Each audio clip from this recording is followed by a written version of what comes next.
Works. I think you can start. Great. Thanks, Christian. So yeah, I'm gonna lead the first few slides here, and then at slide 8, hand off to Subrata. So yeah, today's talk.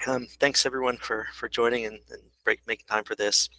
As we're gonna take a journey through FSP customization, namely how you can remove some of the non-mandatory requirements from the Intel FSP. And the younger, better-looking guy in the big office there is Subrata, and I'm Vincent Zimmer from Intel. And so, yeah, this is one of the inaugural OSFF ByteTalks. So maybe we can go to the next slide. I think Subrata's driving here.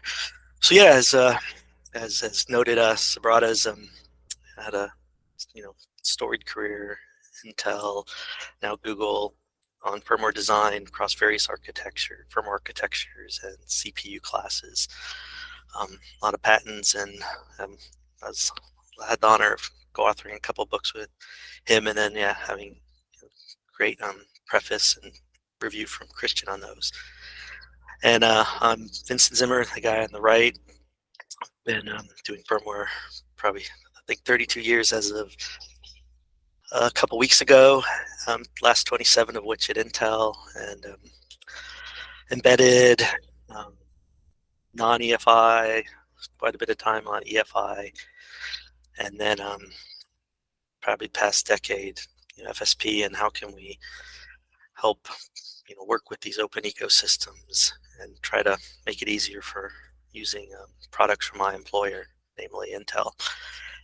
And FSP is one of the tactics, and so really want to co-present with Subrata on that topic, explain kind of what we were thinking, give you some insight, and then of course, most critically, get some feedback and have a dialogue on this topic. So probably go to the next slide here. So kind of what's the overall objective of this, and why do we do things like FSP? And so one of the things, it'd be great for every class of platform. You could build, custom unique chips, but in general, the horizontal industry really likes to leverage, certain SoCs for broad markets. Maybe since we're going to be more client focused today, but a lot of this is applicable to even servers, is maybe you have an SoC that you could use for embedded, lightweight laptop, desktop, workstation. You have one chip, maybe certain features are turned on or not off, but you typically don't build unique chips for each market. So at the same time, you want to initialize those chips, and you want to have the same silicon reference code usable on those broad class of platforms. You don't want to necessarily have unique silicon initialization code for each market segment, because just as you want to have one chip that you can get the scale of enabling and validation, you correspondingly want to have one set of code that you can get the value of validating and reusing. And so that's kind of the overall intent here. Just as we don't have a custom chip, custom silicon, we don't want to have custom silicon initialization code. That's kind of the high order bit of what's driving some of this, but we'll get into the specifics of how we're doing it in the next couple slides. And to do that, I'll hit the slides that cover the first couple bullets, namely what is the firmware support package, and then how does it interoperate with boot firmware. And then I'm using the lens of Intel. We build the chips, we release the FSP, but the real value is realized when people build platforms and platform code that integrates with it. And that's where Subrata is going to provide the lens of the good, the bad, some tactics to sort of mitigate some of the challenges, and then show those tactics in practice. So that's kind of how we're going to go through the talk today here. So we'll jump to what is the firmware support package itself.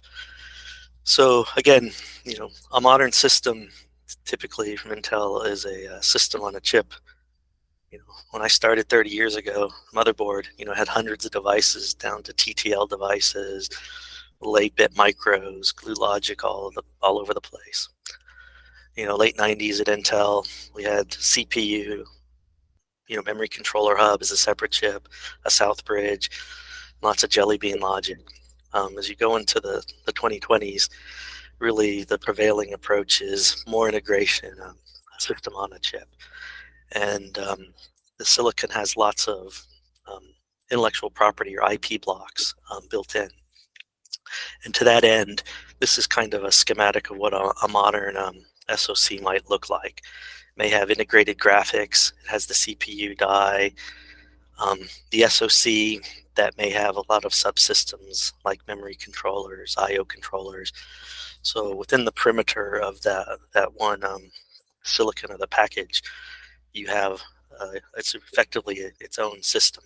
And this is, as we said at the top of the call, this is that chip we want to drop into various market segments. We want to allow the ecosystem to innovate on how they build boards, how they build final solutions, but using that one chip. And so this chip is kind of independent of how it's grafted into the platform. And I think the next animation here will sort of show our firmware view. So, to bring up this SoC, it's, in the old days, like DRAM initialization, we used to have a few tables.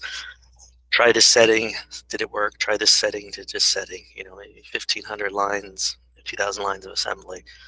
Modern systems may have, tens of thousands of lines of C code to configure a modern DDR memory controller. And that, motivated us to move from, stackless assembly to C. And so sort of the model today is our binary encapsulation of how to do this SoC initialization is this thing called an FSP. And what it has is APIs for each kind of phase of platform evolution.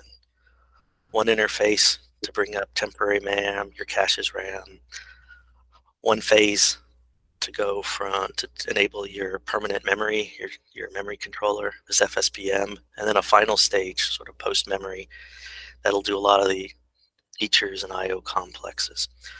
And so again, we want this code to be platform independent, silicon specific. So these are generic APIs. And then it takes a data structure where the platform builder can say, this is the policy, this is how my board is routed, these are the features I want turned on or off, such that again, just as this chip can go into many market segments, the same binary blob can be integrated into many classes of overall firmware solutions. So that's kind of the gist of the FSP. You get a chip, it has a lot of IPs that need initialization. We have this blob that abstracts, how to initialize all those subsystems on the chip. But sort of knowing this crowd, this is kind of preaching to the choir. But yeah, for maybe someone who does a drive-by view of this later, this overview might help. So maybe go to the next slide, Subrata. And so again, this is all great. We have a chip, we have a blob that abstracts enabling features on the chip itself, but how does it practically get integrated into the ecosystem? So there are quite a bit of firmware frameworks out there, a lot of great public ones, some proprietary ones, coreboot.org, EDK2, Slim Bootloader, U-boot, or boot. There's kind of a plurality of open ones. And so when we kind of started this FSP 2012, it was we had APIs, we had a document per chip and a set of interfaces. And then in 2014, what we did is we said, hey, some of these interfaces are generic, some are very much specific to the chip. And so we split the interfaces into a generic document, FSP 1.0 at the time, and then integration guides. We evolved it to FSP 2.0 when we started working with non-memory mapped firmware like Apollo Lake. And then in 2.1, what we did was we exposed the fact that a lot of the FSPs are built using sort of UEFI PI style firmware, which has things called PIM to PIM interfaces or PPIs. And a lot of customers with EDK firmware could directly adapt the use of those PPIs in their firmware. And so that's where in 2.1 and maybe 2017, we updated the FSP spec to expose something called dispatch mode as an optional mode of the FSP. So API mode is a fixed set of interfaces into the initialization code. Dispatch mode are a separate set of interfaces, but in the middle, they run the same silicon logic. Just like I said at the top of the call, we don't want reference code for market segments. We don't want different reference code for different ecosystem firmware solutions.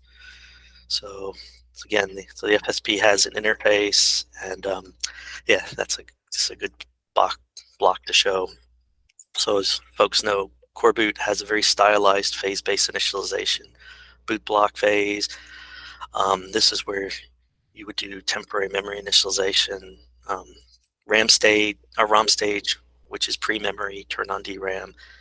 UEFI has similar phases described in the PI spec on uefi.org, SEC, PEI, and then post-memory initialization. That's where you would call FSPS. And then there's some callbacks. So once FSP's done its job, you may do platform initialization, enumerate some buses, but you may have to call back an FSP to set some locks and others. And then you can inductively extend this table. So if Slim Boot was on there, you would see stage 1, stage 2. If you had a different firmware architecture, you could map your phases. You could integrate this into an RTOS or something.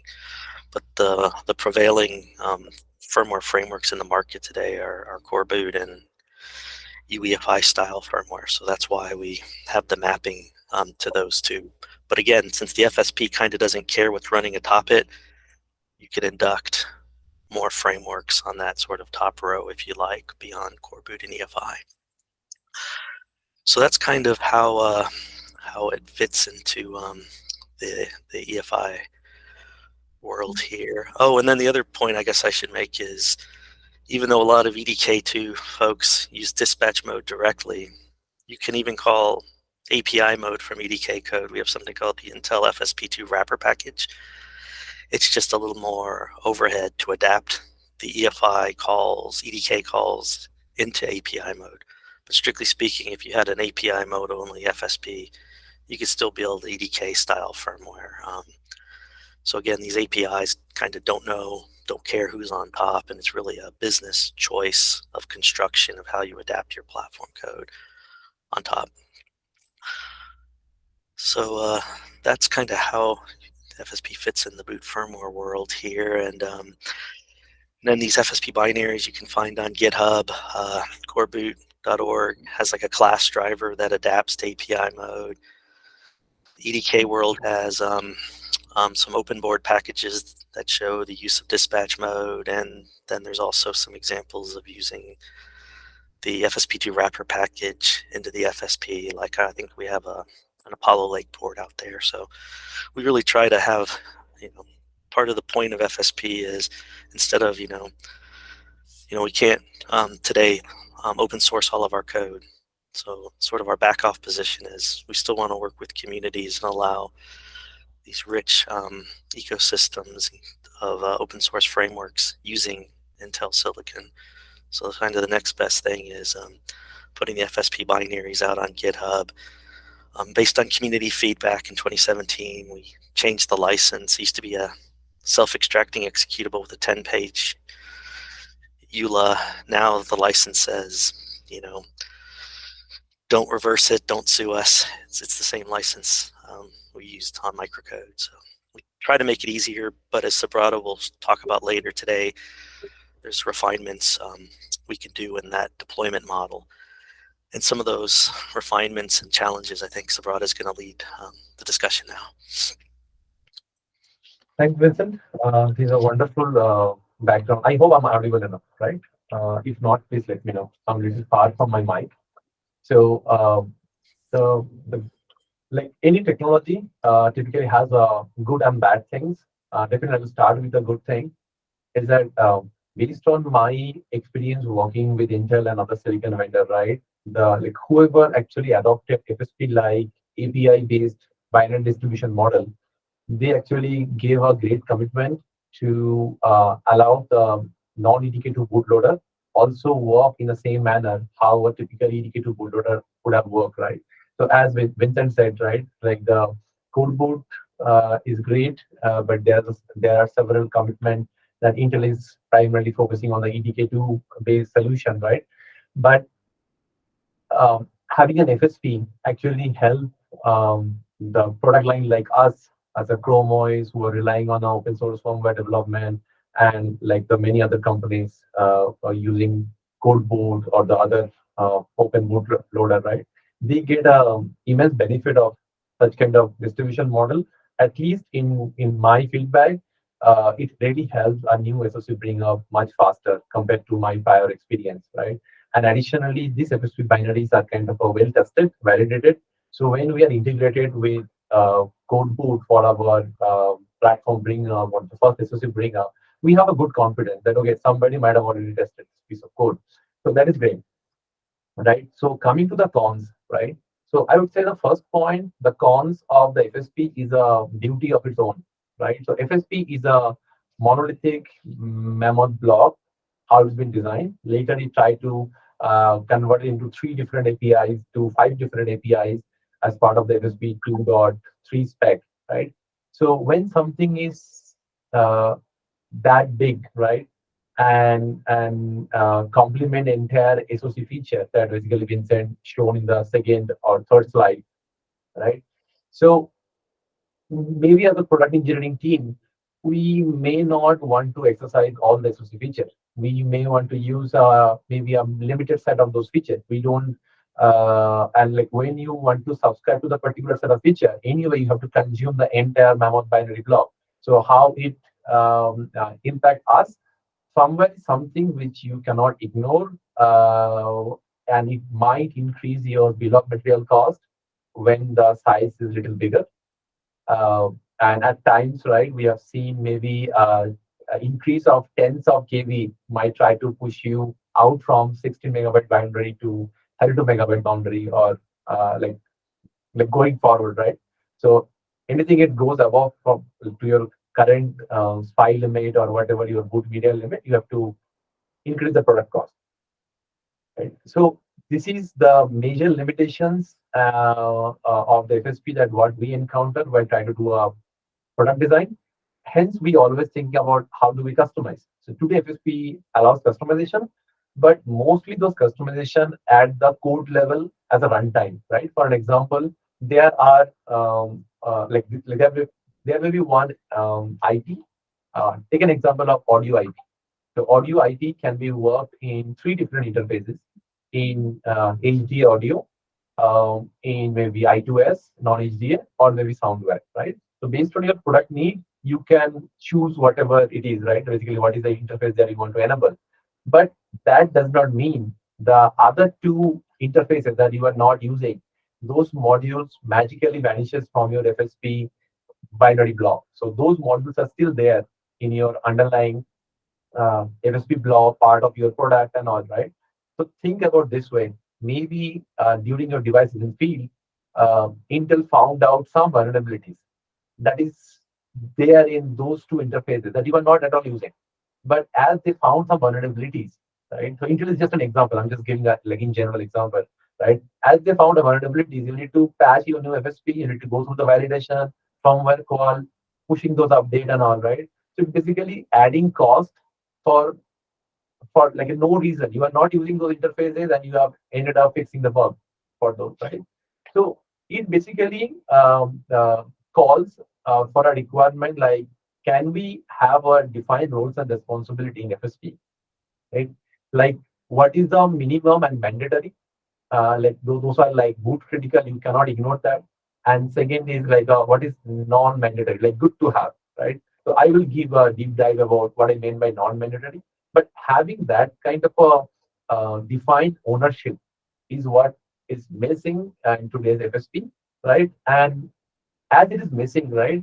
So you really cannot challenge the boot firmware to try to replicate or try to own the same things up. So let me give an example what I mean by that, right?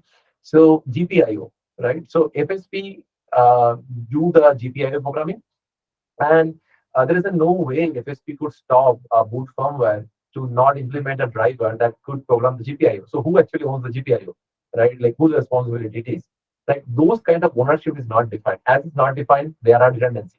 Boot firmware can do that, FSP can do that, and this is just the one example. There are multiple redundancies. Right? So while there are multiple redundancies, how it impacts? It impacts to either your boot time, where both boot firmware ended up doing a GPI programming and FSP doing GPI programming, and it also increased the spike size, right? So the ideally we wish to know who owns what, and until unless that happens, the natural tendency what I've seen that FSP as it is a memo binary block, right? It's coming as a source of truth for silicon. So it assumes that okay, I can do more things, like more and more things. Right? That's the thing I just said at first, right?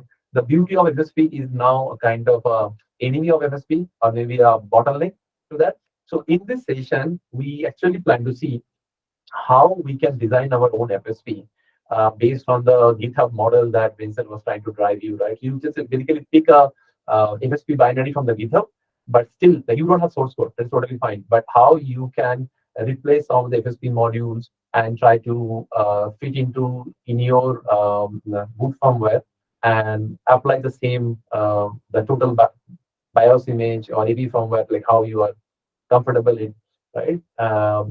Use for your product line, right? That is the like, whole purpose of today's session.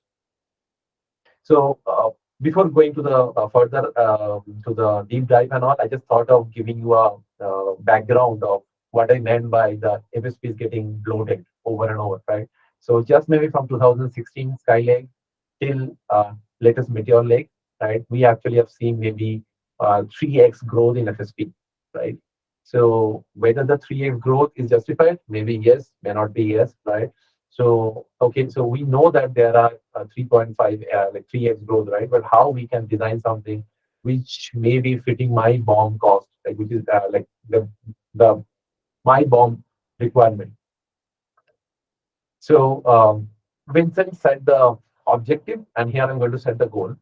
So goal of this work basically to find an alternative path in which we can try to chop few good to have or non-mandatory FSP modules with the presence of open source firmware development, right?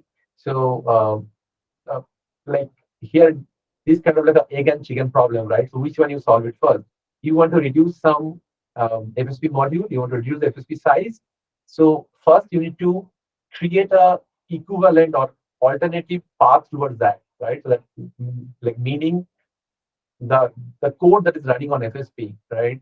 As per the silicon company, as per the silicon engineering team, everything is mandatory, right? But how do we create the non-mandatory modules? That is on us. That is on the platform engineering team, right? Who basically does the product engineering, who knows which is basically a restricted secret, which is maybe okay to open source and all, right? So with that, we created this alternative path, and the vision that we have is that can we try to use our open source firmware model and try to eliminate few FSP binaries, maybe the entire FSP firmware volume, and can still achieve the same success what maybe Intel and associate vendor are recommending us to use FSP, right? So like our goal to drop FSPT and replace with a codebook native temp in it. Second, how I can try to limit FSP-M to just having only mandatory piece of the modules. Similar to FSP-S, we want to continue the same momentum of FSP-M, try to limit the FSP-S also just on the mandatory piece of the code, and should be able to completely eliminate the FSP notify phase, because this is where your OEM feature, lockdown, security feature and all, which is more about a platform requirement in our understanding. And again, this is a case study that we are showing that we implemented for Chrome OS. And as Chris was telling, right, like maybe the other OEM also want to follow the same model, right? So this is basically like our goal. And maybe next 15 minutes, I will show you that how we have achieved the goal, what are the challenges that we face. Then we seek help from Intel, and Vincent and team are working on ADK2. They able to solve the problem. So we finally able to achieve our desired result, what we actually envisioning while writing last year blog post about dropping those unused FSP modules, right? So next few slides will take you through the stepwise approach and like before starting or maybe at the starting of this, right? As I said, right, as per the silicon vendor, every module is mandatory. But then we follow certain rule of identifying what inside the FSP binary can be called as a non-mandatory, right? So this is the rule that we follow, and I believe it's a kind of a okay to follow by other OEM as well, right? So first thing that we follow is that can I create or can I use my open source boot firmware uh, at equal capability of some of these FSP's work that today FSP is doing or hiding behind this closed source API model, right? I have given the examples. So like what is the minimum requirement to start writing those code is in open source boot firmware? First thing is that documentation.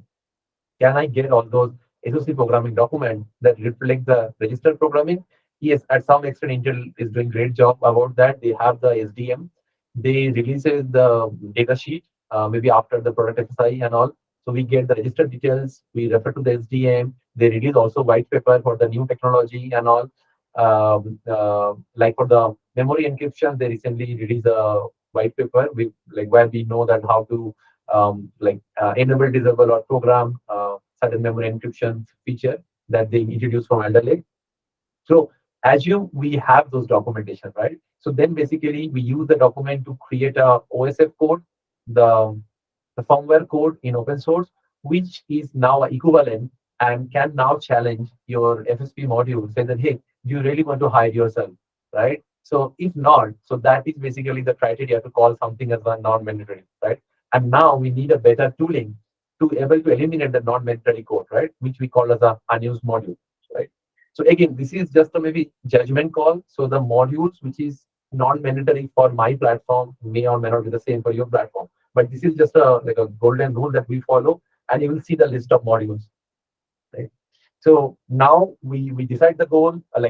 We actually set the rule. Now we will follow the rule, and we started the step one of that application. We first started with FSPT. Back in 2016-17, we actually implemented this NEM and enhanced NEM with the help of Intel releasing the white paper that talks about how to use this even enhanced NEM feature. And we have this 2K config in codeboard. So any platform that select those two config for their SOC, so they don't need to really depend on FSPT, right? So all the job of FSPT can be comparable to the code boot implementation of cache RAM. So what we do in that case is that Intel also provided a tool like EDK2 based tool that's applicable for FSP 2.0 compliant firmware. That is a split FSP bin. When you run that, it basically takes your the FD or the complete FSP binary and split into the three copies, FSP-AM, T, M, and S. So in this context, we don't read T. So we never include T in any of our make file and the build process, right? So basically, the FSPT is not part of CBFS. So as it's not part of the CBFS, it never takes any storage inside our AP firmware, right? So this way, we could able to eliminate one low-hanging fruit, I would say, in this entire story, just using a split FSP bin. Right? So next is the application of step two here. Like step one is further is that how I can eliminate the FSP notify failure API, which is part of the FSPS, but execute as a separate API, right? So maybe the community members might know that in last 1 year, I was working on this initiative while trying to identify what is the responsibility of this FSP notify and what actually does. So at high level, it is basically a recommendation to the OEMs that they know what is the mandatory to lock for the platform security, for the SOC security, and Intel releases those documents. So again, we are relying on the SOC programming guide and tell which are the required IP we need to lock down, put into maybe a lower power state, and then we move to OS, right? So I just took an example of CSME, right? So at the end of the boot, as a part of the ready to boot event and the maybe your um, uh, like exit boot firmware event, there are few notify callback happen traditionally on the indicator boot flow, where you send a end of post message to CSME to say, hey, kid, like I'm done, and then I will be booting to OS, so you can start your manageability services. And then plus maybe putting some of the IP into the low power mode, like CSC has a bunch of different other IPs also. So you can just say that, okay, I'm disabling all those things until unless there is a required driver coming up and waking you up, just don't wake up, right? So these are the job of typical FSP notify phase. And we have in cold boot equivalent phase called finalize. So finalize is a place where we can do the same kind of work if we have a support from silicon vendor, just documenting those flow well, right? So what we create in our code boot, we created 3 config that basically tells if you really want to call FSP notify API, select those configs. Else, we assume we are not going to call the notify APIs, right? So starting with Alder Lake P, we decided to drop all the notify API call. So Alder Lake P, Alder Lake N, then Raptor Lake Refresh, Meteor Lake, they are all skipping this call and they are very happy. We don't see any issue. But again, this is a commitment that over a new generation, we need to again work with Intel, understand if there's a gap and all. And Intel is doing great work of notifying us, saying that I think you might have seen on Meteor Lake, they submitted some changes saying that, okay, this is also we need to do in Cold Boot, right? So they've shown their commitment towards that, right? So like as I mentioned, so now we are not using the notify API. So those codes are not getting called in context of Cold Boot, right? So moving here to FSP M and S. So on FSP M, we set this UPD. I'm not sure like how many really understand the purpose of this UPD.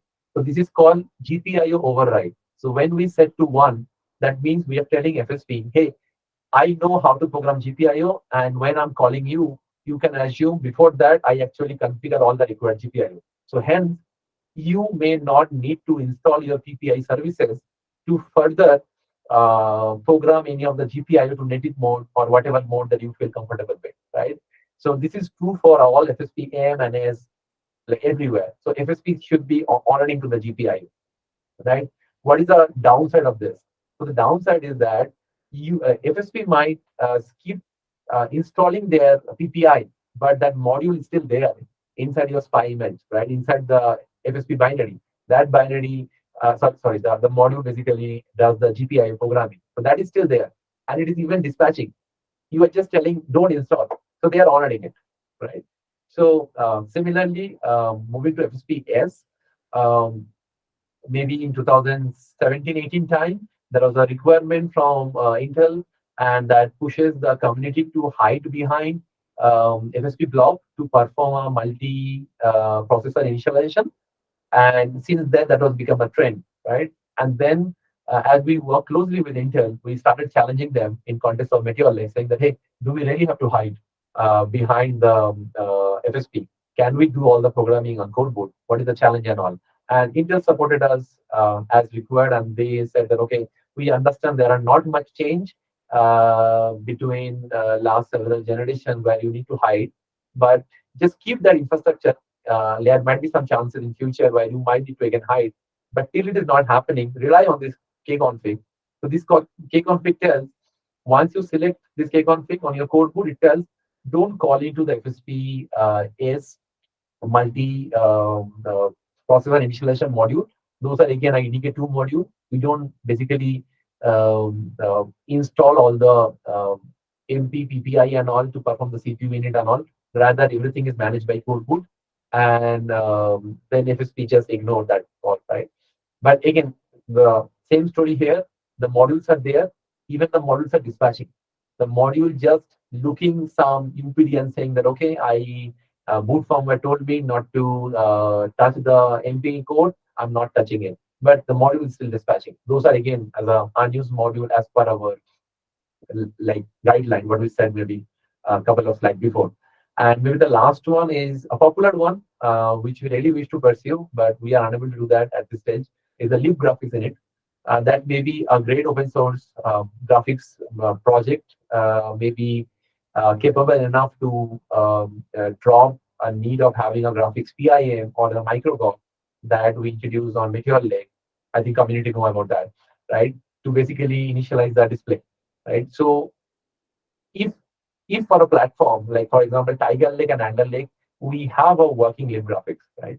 So for those platforms, does it make sense to drop graphics PIM completely and rely on this lib graphics, right? So this is again a part of FSPS module. We could save maybe a few hundred KBs of the size for FSPS, right? So now let's recall what is the goal that we have set, right? We set the goal that we will remove the FSPT. Yes, we are able to remove the FSPT. And in last three slides, we actually have identified a bunch of FSP modules across the FSP AM, S, and notify phases, right? Which we could able to challenge using our alternate path. But are we able to eliminate those modules, right? The short answer is no. We are somehow tell FSP based on the policy or UPD say that, hey, don't touch this code, but that does not mean that code is actually magically got vanished.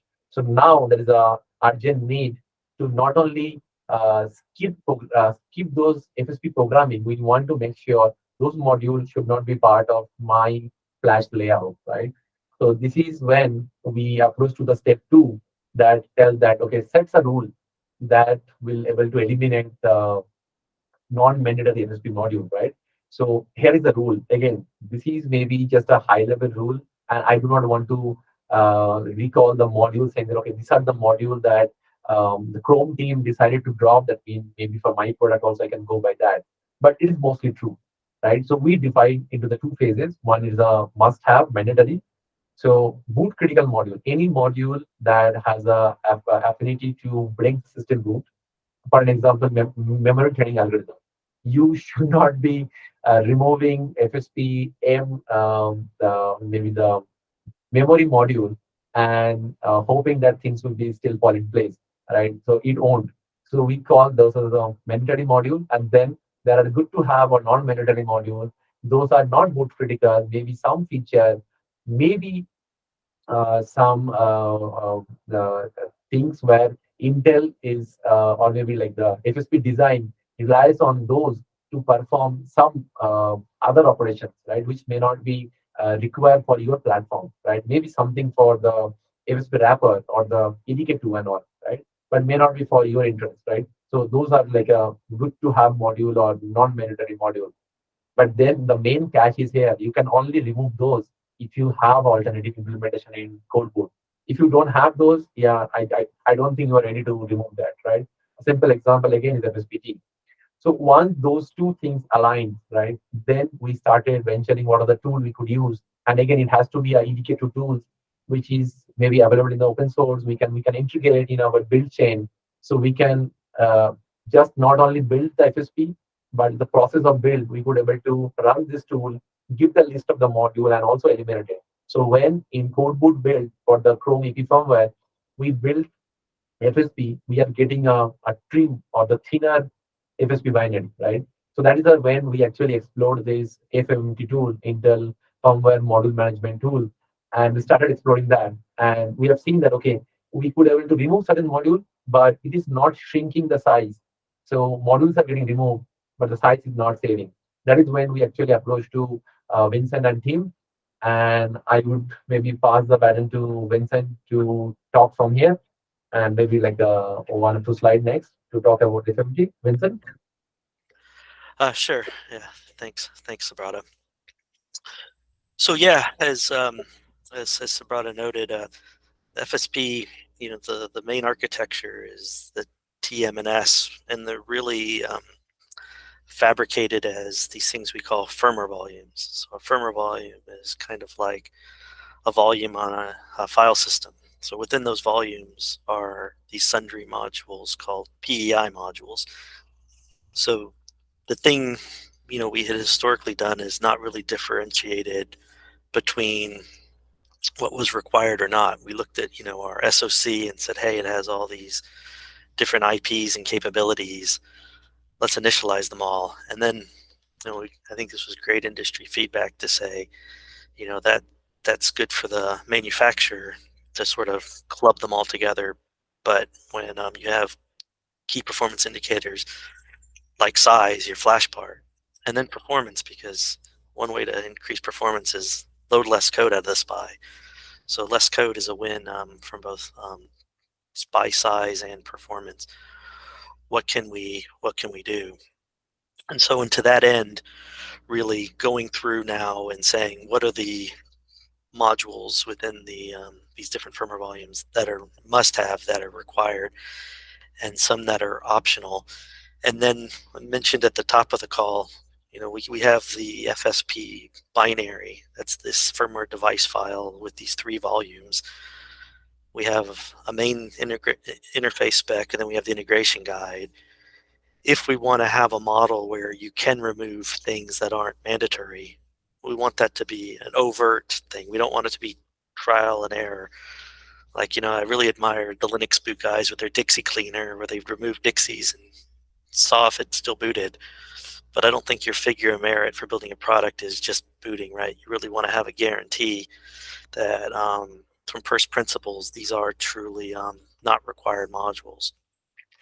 So to that end, going through working, taking these key requirements from customers like Google and others to say, let's scribe or define which are the non-mandatory modules, put in this integration guide, these aren't mandatory, have an upstream, open tool, FMMT is one.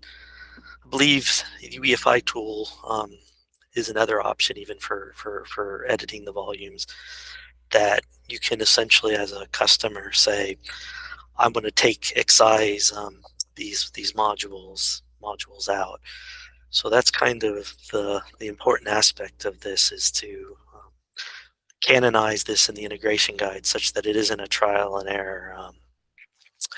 And then, as Subrata noted, this is kind of some of the ways you can use the FMMT tool, which is Python based, to elide or pull the volume modules out, and then shrink the successive FD. So again, the FD is our unit of distribution. It's a catenation of TM and S, and TM and S are these firmware volumes. So the tool will go in, it understands the firmware volume layout, it understands what a PIM is. It's informed by the name, by the integration guide will say these named modules. The modules are named by GUID, pull them out. So if you have a system with just modern standby and not S3 as one example, why are you carrying that code? And this is kind of a recipe to handle it. Again, this was very much market driven. I think it was great feedback. Still haven't figured out, one aspect of one of the things we've done with 2X is we published something called the measurement and attestation doc, where when we do measured boot and TPMs, we measure at the firmware volume level, because we don't want to spend the time measuring at the PEI module level. So we're going to publish manifests of the full FEs. And I think one opportunity here too is, if you elide these non-mandatory ones, these sort of shrunken FEs, we probably should have a manifest of those also. So in addition to saying functionally these things work, we want to publish expected hashes so the supply chain can audit the FEs to see if it's the integrity. So we haven't sort of caught up with that yet, but again, that's going to be another I think positive aspect of this, is customer driven need, canonize it in the architecture, have sort of an easy button to affect the recipe, and then make sure supporting workflows like measured boots and TCG rims are correspondingly supported, such that you're not disadvantaged if you elect to do this subsetting. So that's a little bit of work to do, to be honest, that we're not quite caught up on, but it's definitely something we want to do to make this a first-class capability for customers. Perfect. Yeah. So maybe I'll just take over from here, Vincent. So Sure. This is the final list of the modules which you could able to drop with help of the fixed or the upstream FMP tool. And if you can see, I just listed the module. So these are around 11 modules that we could able to eliminate from the the FSP that we receive as a part of the GitHub or that we build as a the source level, right? And if you notice that size is also getting decreased.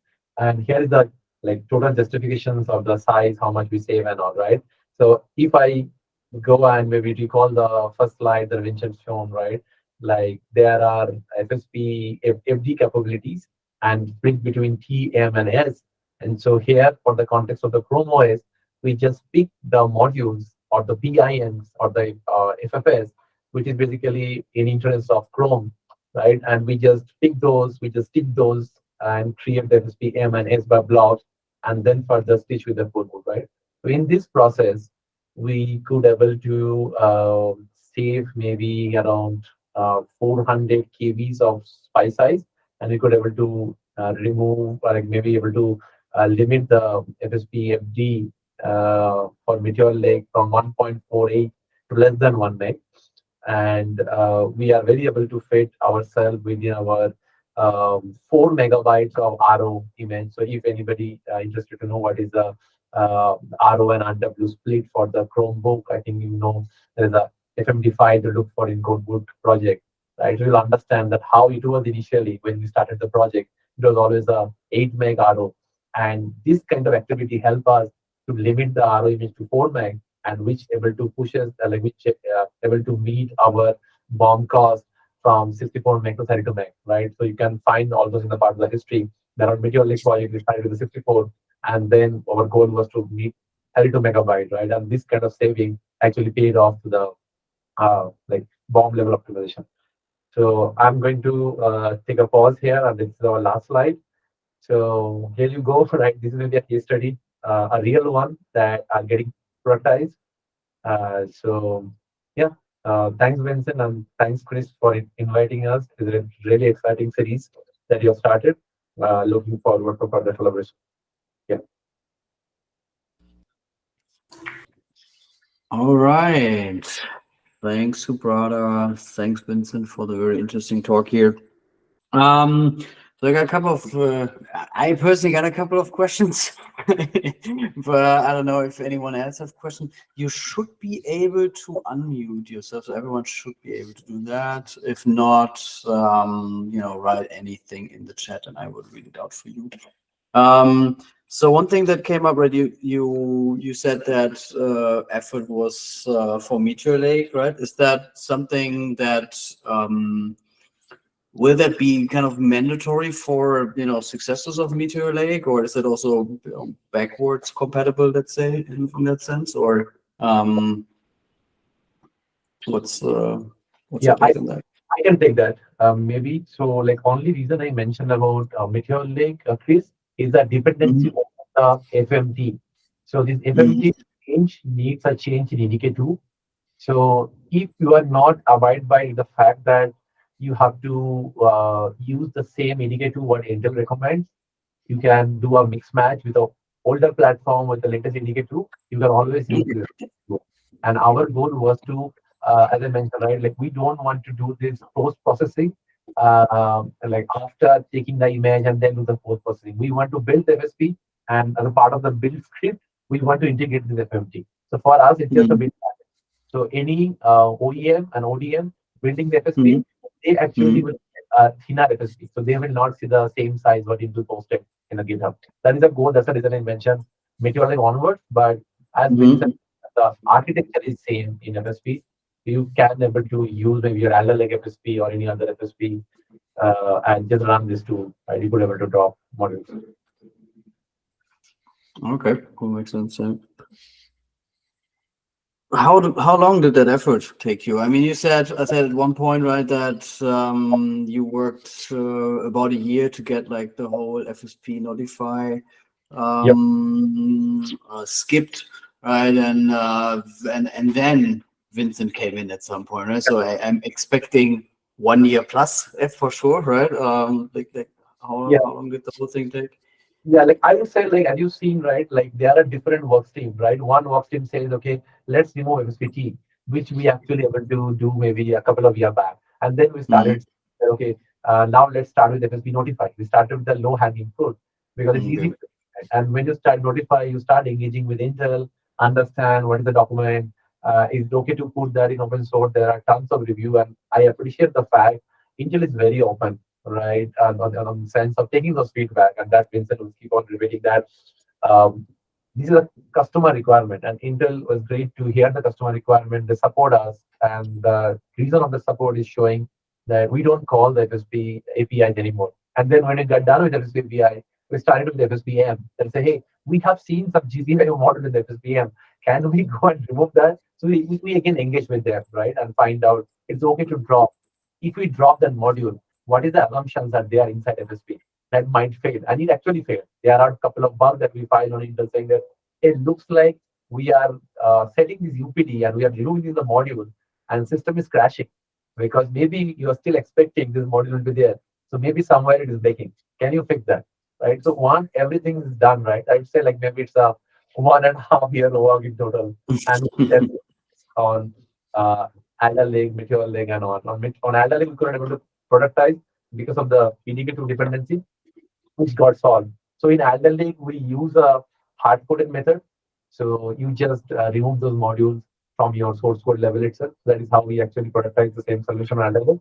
But on the Meteor Lake, we are kind of automatically doing this. Okay. Awesome. Yeah, sorry, Daniel. I thought everyone can unmute themselves and write in the chat, but I was wrong.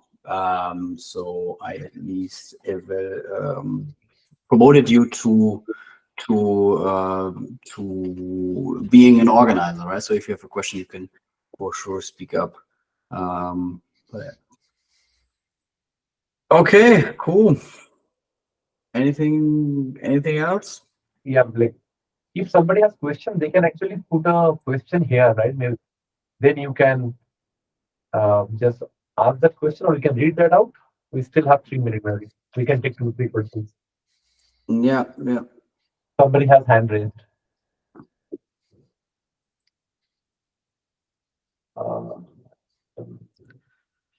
Yeah, maybe just put your question in the chat. It's easy to answer. And Subrata and I are happy to drop our emails too in the chat or in the slides if they're not there. Just reach out to us because the whole point of this is, solving. I always say problems are golden, because a good problem statement can lead to lots of paths. And again, the nature of these open source firmware frameworks, we want to have a very open, transparent solution, and working. Don't always see all the workflows that the community has. So yeah, happy to articulate. If you guys articulate it now, or you want to hit us on email, that's great too.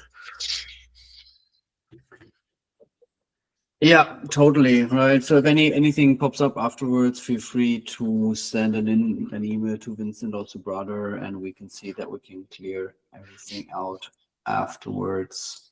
That's great. Yeah. All right. I stopped the recording now. And thanks to Brother and Vincent for walking us through it. I will put the recording on.